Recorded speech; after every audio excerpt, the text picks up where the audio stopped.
So hello everyone, this is Shakeel and welcome to ITH। तो देखते हैं हम कल इंडेक्स को किस तरह से ट्रेड कर सकते हैं एंड कौन से स्टॉक्स को हम सेलेक्ट कर सकते हैं एंड उसके पीछे का टेक्निकल रीज़न क्या है।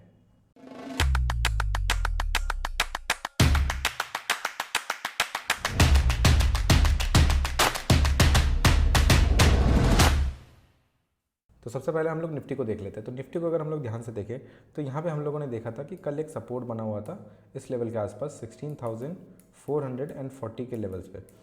एंड आज मार्केट ने कहीं पे गैप अप खुला। गैप अप खुलने के बाद थोड़ा वॉलेटाइल हो गया। पहला कैंडल में काफ़ी अच्छा खासा ऊपर और नीचे के दोनों की तरफ मूव दिया एंड अल्टीमेटली उसने नीचे कहीं पे क्लोज दिया। क्लोज देने के बाद एक छोटा सा ग्रीन कैंडल यहाँ पे बनाया एग्जैक्टली अपने सपोर्ट पे एंड सपोर्ट में वो अपने ग्रीन कैंडल के बाद वो उसके ऊपर ही कहीं ना कहीं वो ट्रेड किया।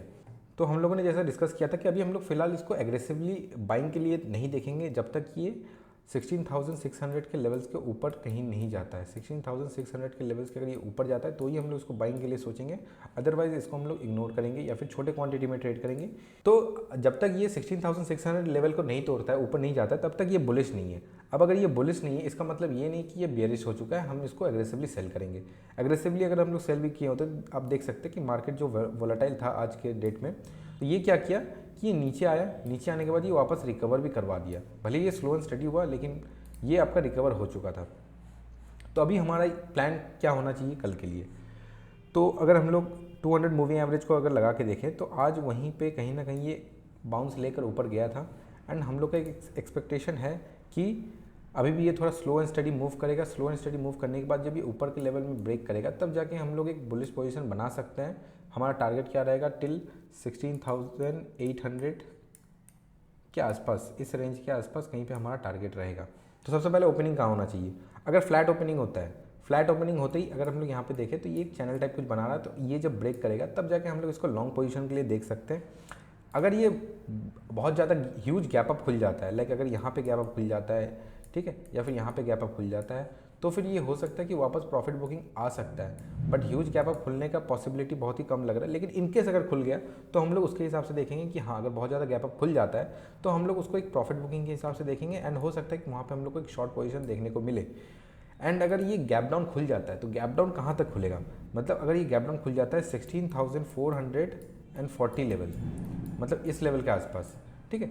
अगर ये 16,440 लेवल्स जो है इसके ऊपर कहीं पे अगर गैप डाउन खुलता है, मतलब जस्ट इमेजिन कि ये यहाँ पे खुल गया, यहाँ पे खुल गया, यहाँ पे खुल गया, तो हम लोग लॉन्ग पोजीशन के लिए देख सकते हैं कि अगर एक बुलिश कैंडल, लाइक अगर यहाँ पे ये 200 मूविंग एवरेज पे एक बुलिश कैंडल बना दिया तो हम लोग इसको बुलिश के लिए देख सकते हैं।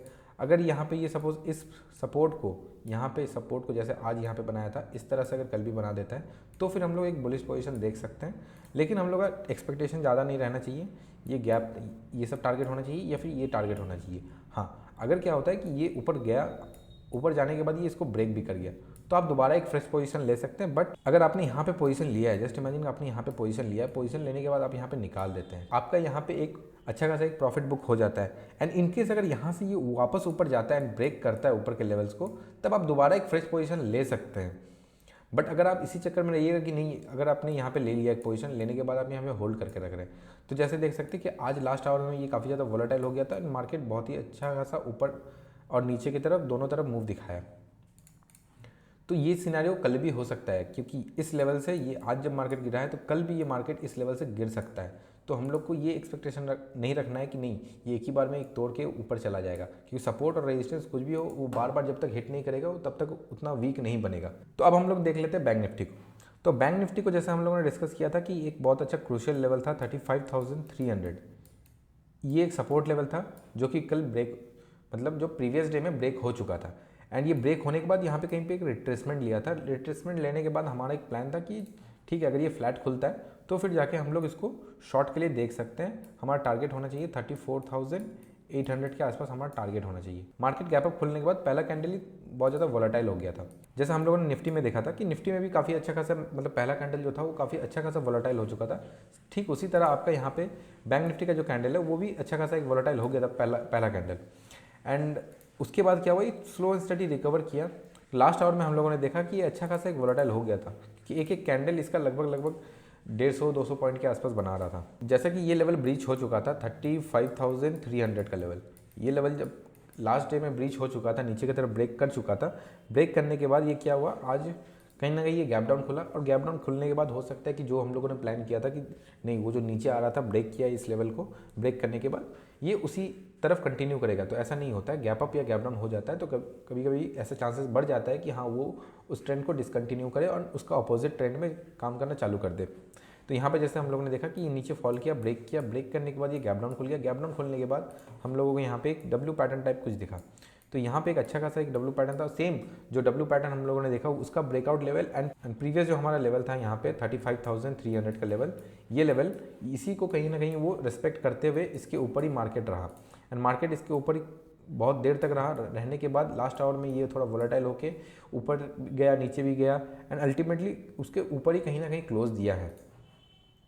ठीक है, तो अब हम लोग इसको प्लान कैसे कर सकते हैं। अगर हमको इसको बाइंग के लिए देखना है तो हमें सबसे पहले ये प्रिपेयर रखना पड़ेगा कि हाँ मार्केट को खुलना पड़ेगा 35,550 के नीचे, मतलब इस लेवल के नीचे खुलना पड़ेगा। क्यों, इसके पीछे का लॉजिक ये है क्योंकि यहाँ से एक अच्छा खासा सेलिंग आया है, तो हो सकता है कि यहाँ पे एक बिग प्लेयर बैठा हुआ हो। तो अपने को यहाँ पे ये देखना है कि जब भी इस लेवल के ऊपर कोई एक 15 मिनट्स का कैंडल ब्रेक कर देता है तब जाके हम इसको लॉन्ग पोजीशन देख सकते हैं। लेकिन इसका भी कुछ लिमिटेशन है, इसे जो राउंड नंबर है यहाँ पे 36,000 का राउंड नंबर हो जाता है, 36,100 का हो गया, तो इसके बीच कहीं ना कहीं मार्केट यहाँ पे जाके फिर से रिवर्स कर सकता है, क्योंकि हम लोगों ने यहाँ से एक अच्छा खासा फॉल देखा है मार्केट में। अगर ये गैप अप खुल जाता है लेकिन 35,550 के नीचे अगर कहीं खुलता है, ठीक है, तो जाकर हम लोग इसको लॉन्ग के लिए देखेंगे। अगर ये इसको ब्रेक करता है 35,550 के लेवल्स को अगर ये ब्रेक करता है तब हम लोग इसको लॉन्ग के लिए देखेंगे। अदरवाइज अगर फ्लैट खुलता है तो हम लोग यहाँ पे एक चैनल टाइप कुछ बन रहा है, इसको ब्रेक करता है तो जाके हम लोग लॉन्ग के लिए देखेंगे। अगर ये गैप डाउन खुल जाता है, सपोज मैं मान लेता हूँ कि यहाँ पे कहीं पे गैप डाउन खुल जाता है, तो गैप डाउन खुल जाएगा तो हम लोग इमीडिएटली हम लोग बाइंग नहीं करेंगे, हम लोग फिर एक्सपेक्टेशन रखेंगे कि हाँ थोड़ा ये नीचे आए, करेक्शन ले, एंड 34,800 के आसपास आकर वहाँ पे एक प्राइस एक्शन बनाए। Price action in the sense कि आपको एक आवरली कैंडल में अगर आपको यहाँ पे एक पिन बार दिख जाता है या फिर कोई बुलिश कैंडल दिख जाता है, जैसे मैं इमेजिन कर लेता हूँ यहाँ पे कि ये मार्केट प्राइस नीचे आया, यहाँ पे एक इसने रेड कैंडल बनाया, फिर एक ग्रीन कैंडल बनाया, मतलब इनगल्फिंग टाइप कुछ बनाया, या फिर मैं मान लेता हूँ कि यहाँ पे एक पिन बार टाइप कुछ बनाया, बुलिश पिन बार के टाइप कुछ बनाया, फिर हम लोग यहाँ पे आवरली कैंडल में तब जाके हम लोग इसको लॉन्ग कर सकते हैं। लेकिन अगर हम लोग 15 मिनट्स को देख रहे हैं तो 15 मिनट्स में एटलीस्ट आप यहाँ पे एक डब्ल्यू पैटर्न का वेट कीजिएगा कि एक डब्ल्यू पैटर्न बनाए इस तरह से, फिर जाके हम लोग इसके ऊपर जाके फिर ट्रेड ले सकते हैं। हमारा टारगेट रहेगा आपका ये लेवल 35,400 के लेवल के आसपास हो जाएगा, या फिर 35,500 के लेवल के आसपास आ जाएगा। अगर ये ह्यूज गैप अप खुल जाता है, huge gap in the sense कि 35,550 के ऊपर कहीं पे खुलता है, तो जाके मार्केट को हम थोड़ा वॉच करेंगे, क्योंकि उसके ऊपर भी इसको बहुत ज़्यादा स्पेस मिलने वाला है, नीचे भी काफ़ी ज़्यादा स्पेस मिलने वाला है। तो हो सकता है मार्केट एक अच्छा खासा बड़े रेंज में वो वोलेटाइल हो जाए।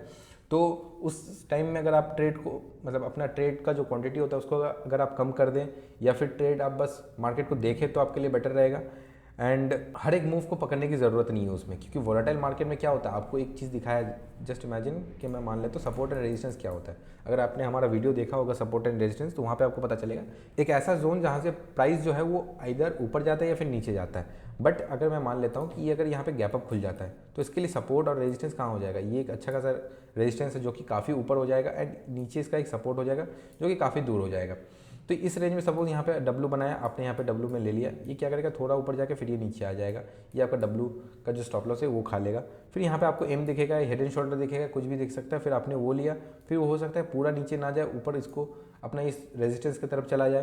तो इसमें क्या होता है, जब वोलेटाइल हो जाता है ना, तो उस टाइम में बहुत लोगों का स्टॉप लॉसेस जाता है, क्योंकि वो छोटे टाइम फ्रेम में ट्रेड कर रहे होते हैं। तो अगर वोलेटाइल मतलब मार्केट अगर बहुत ज़्यादा ह्यूज गैप अप खुल जाता है एंड इसके बीच में कहीं पर रहता है, मतलब इसके बीच में कहीं रहता है, एंड ऊपर भी बहुत ज़्यादा स्पेस है, नीचे भी बहुत ज़्यादा स्पेस है, तो आप ट्राई कीजिए कि बड़े टाइम फ्रेम में ट्रेड करने के लिए, तो उससे आपको एक क्लैरिटी बहुत अच्छा खासा मिलेगा। एंड छोटे टाइम फ्रेम में अगर आप जितना ज़्यादा ट्रेड करेंगे, जितना वोलेटाइल मार्केट होता है और उतना छोटा अगर टाइम फ्रेम में आप अगर स्विच करते हैं, तो उससे आपका क्या होता है, क्लैरिटी कम मिलता है, एंड आपका जो प्रोबेबिलिटी होता है बहुत ज़्यादा कम हो जाता है। हाँ, मार्केट अगर स्लो है, स्टडीली जा रहा है, तो आप छोटे टाइम फ्रेम में ट्रेड कीजिए, कोई दिक्कत नहीं है, वो आपको अच्छा खासा रिवॉर्ड देके जाएगा। बट अगर मार्केट बहुत ज़्यादा वोलेटाइल है एंड मार्केट के पास एक बहुत बड़ा रेंज है, इधर अपसाइड या फिर डाउन साइड, तो उस टाइम में आप छोटे टाइम फ्रेम में तो ट्रेड मत कीजिए, क्योंकि वो आपको multiple time stop losses hit करके जाएगा। Multiple time stop loss hit करके जाता है, उसका ये मतलब हो सकता है कि अगर आपका रिस्क मैनेजमेंट अच्छा है तो कोई दिक्कत नहीं होने वाला, बट वो आपको साइकोलॉजिकली इफेक्ट करके जाएगा। अब मान लीजिए कि दिन में अगर आपका 1, 2 और 3 तीनों ट्रेड अगर आपका लॉस में जाता है तो आप सोचिए आपका मेंटेलिटी कैसा हो जाएगा, आप क्या करेंगे, उसके बाद आप रिवेंज ट्रेड कर सकते हैं। ये एक प्रोबेबिलिटी है कि आप रिवेंज ट्रेड में आ सकते हैं। आप एग्रेसिवली आप क्वांटिटी बढ़ा के फिर ट्रेड कीजिएगा, फिर आपका रिस्क मैनेजमेंट कुछ नहीं माना जाएगा, ठीक है। तो इसीलिए पहले से आप प्लान करके रखिए कि आपको ट्रेड कैसे करना है। तो अगर ये ह्यूज गैप अप में खुल जाता है इस जगह में, और ये काफ़ी अच्छा खासा ऊपर है, एक स्पेस रह जाएगा, नीचे एक स्पेस रह जाएगा, मतलब क्या होगा, ये वॉलेटाइल हो जाएगा। और ऐसा वॉलेटाइल मार्केट में एक ट्रेडर को प्रेफर करना चाहिए कि हाँ वो इधर मार्केट को देखे या फिर मार्केट को जितना सेफ वो ट्रेड ले सकता है। तो देखते हैं हम लोग कौन से स्टॉक्स को ट्रेड कर सकते हैं। तो सबसे पहले हमारा जो स्टॉक है वो आ जाता है सिप्ला। तो सिप्ला को अगर हम लोग ध्यान से देखें तो ये एक अच्छा खासा फॉल किया था। फॉल करने के बाद ये ऊपर गया, रिकवरी दिया, रिकवरी देने के बाद ये ऊपर के लेवल में कहीं ना कहीं ये ट्रेड कर रहा है। एंड ट्रेड करने के बाद हम लोगों ने देखा कि यहाँ पे एक जो रेजिस्टेंस लेवल था इसके लिए, जो ये हमारा रेजिस्टेंस लेवल था लाइक 978 के लेवल को, ये इसी के आसपास कहीं ना कहीं है। एंड इसका 200 मूविंग एवरेज भी लगभग उसी के आसपास है। तो हम लोग ये एक्सपेक्टेशन रख सकते हैं कि कल अगर ये फ्लैट खुलता है, फ्लैट इन द सेंस कि इसका ओपनिंग का रेंज होना चाहिए 979 एंड 974, इस रेंज के अंदर ये मार्केट खुलता है तो ही हम इसको प्रेफर करेंगे, वरना इसको हम लोग इग्नोर करेंगे। अगर ये ह्यूज गैप अप या गैप डाउन खुल जाता है तो इसको हम लोग इग्नोर करेंगे। एंड इसको ट्रेड कैसे करेंगे? ट्रेड करने के लिए सिंपल सा प्लान है कि ये 979 इसके ऊपर एक ग्रीन कैंडल बनाए, तो इससे क्या होगा, हम देख पाएंगे कि हाँ ये आज जो क्लोजिंग दिया था, ये वाला जो क्लोजिंग था, इसके ऊपर इसका एक क्लोजिंग हो जाएगा ग्रीन कैंडल, प्लस 200 जो मूविंग एवरेज है इसका भी ऊपर इसका क्लोजिंग मिल जाएगा। तो इससे क्या होगा, हमें 2 कंफर्मेशन मिल जाएगा। एंड 2 कंफर्मेशन मिल जाएगा, उसके बाद हम इसको ट्रेड ले सकते हैं लॉन्ग के लिए। एंड हमारा इसका जो स्टॉप लॉस रहेगा वो प्रीवियस कैंडल के लो को हम लोग स्टॉप लॉस रख के काम कर सकते हैं। तो दूसरा स्टॉक आ जाता है हमारे लिए कोटक बैंक। तो अगर कोटक बैंक को हम लोग देखें तो ये काफ़ी बार यहाँ पे हिट कर चुका है, मल्टीपल टाइम हिट कर चुका है। एंड एक सपोर्ट या रेजिस्टेंस अगर मल्टीपल टाइम हिट होता है तो वो काफ़ी ज़्यादा वीक होने का चांसेस हो जाता है। इसका भी रेजिस्टेंस जो लेवल है वो काफ़ी टाइम हिट कर चुका है, लाइक 1 बार 2 बार 3 बार, फिर यहाँ पे आपका हिट कर चुका है, ये लगभग 5 बार हिट कर चुका है, 4-5 बार यहाँ पे हिट कर चुका है। तो अब हम लोग इसको एक्सपेक्टेशन रख रहे हैं कि हाँ ये कल को भी अगर ये, लेकिन ये फ्लैट खुलना चाहिए। अगर ह्यूज गैप अप या ह्यूज गैप डाउन खुल जाता है तो फिर कोई मतलब नहीं बनता है इसको ट्रेड करने का, ठीक है। क्योंकि ये फिर क्या हो सकता है कि अपना जो ट्रेंड है वो बदल जाए। यहाँ पे ये तो ऊपर जाने के लिए रेडी हो रहा है, बट अगर कल को अचानक गैप अप खुल जाता है तो यहाँ पे बहुत से स्मार्ट प्लेयर हैं जिन्होंने यहाँ पे बाई किया है, यहाँ पे बाई किया है, यहाँ पे बाई किया है। तो वो लोग क्या करेंगे, अगर गैप अप खुल जाता है तो उन लोग को अच्छा खासा एक प्रॉफिट देखेगा ओवरनाइट। तो अगर ये गैप अप खुल जाता है तो इसका बहुत ज़्यादा प्रोबेबिलिटी होगा, क्योंकि देखिए किसी ने यहाँ पे बाई किया, किसी ने यहाँ पे बाई किया, किसी ने यहाँ पे बाई किया, एंड कल को ये गैप अप खुल जाता है, मान लेते हैं यहाँ पे गैप अप खुल गया, गैप अप अगर खुल जाता है तो जिसने भी यहाँ पे बाई किया या फिर यहाँ पे या फिर यहाँ पे, उनको एक अच्छा खासा प्रॉफिट दिख रहा होगा ओवरनाइट में। कल जब मार्केट सुबह ओपन होगा, ओपन होते ही उनको एक अच्छा खासा प्रॉफिट दिखेगा। तो ऑब्वियस सा बात है, प्रॉफिट किसको पसंद नहीं है, आपको भी प्रॉफिट पसंद है, दूसरों को भी प्रॉफिट पसंद है। तो इसमें क्या होगा कि उनको जो प्रॉफिट रहेगा वो उनको अट्रैक्ट करेगा कि हाँ बुक करने के लिए। तो अब वहाँ पे जब प्रॉफिट बुकिंग आएगा तो ये हो सकता है नीचे गिर जाए, नीचे आके यहाँ पे सपोर्ट लेके फिर ऊपर चले जाए, या फिर नीचे आके नीचे और नीचे आ जाए। जब प्रॉफिट बुकिंग हो रहा होता है तो वहाँ पे हो सकता है कि एक फ्रेश सेलर भी आ जाता है। तो फ्रेश सेलर अगर आ जाता है तो वो प्राइस को और नीचे लेके जा सकता है। तो इसीलिए जब गैप अप या गैप डाउन खुलता है तो हम लोग उतना प्रेफर नहीं करते हैं। तो इसको कौन से रेंज में खुलना चाहिए, इसका जो ओपनिंग प्राइस है ये इस रेंज के अंदर खुलना चाहिए, 1877 एंड 1864। इस प्राइस रेंज के अंदर ये कल अगर ओपन होता है तो इसको हम लोग ट्रेड के लिए रखेंगे, अदरवाइज इसको हम लोग इग्नोर करेंगे। हमारा तीसरा स्टॉक आ जाता है डॉक्टर रेड्डी। तो डॉक्टर रेड्डी को अगर हम लोग ध्यान से देखें तो ये काफ़ी बार ऊपर जाने का कोशिश तो कर रहा है, लेकिन ऊपर जा नहीं पा रहा है। एंड ये अपने लोअर लेवल्स को, मतलब इसका जो सपोर्ट लेवल है ये काफ़ी बार इसको हिट किया है, 1 बार 2 बार 3 बार। ये आज लास्ट आवर में हम लोगों ने यहाँ पे देखा कि एक अच्छा खासा सेलिंग आया है। तो कल हम लोग इसको कैसे प्लान कर सकते हैं? तो कल इसको जो प्लान है हमारा, कि सिंपल सा प्लान है कि अगर ये जब सपोर्ट लेवल टूटेगा तब जाके हम लोग इसको ट्रेड करेंगे।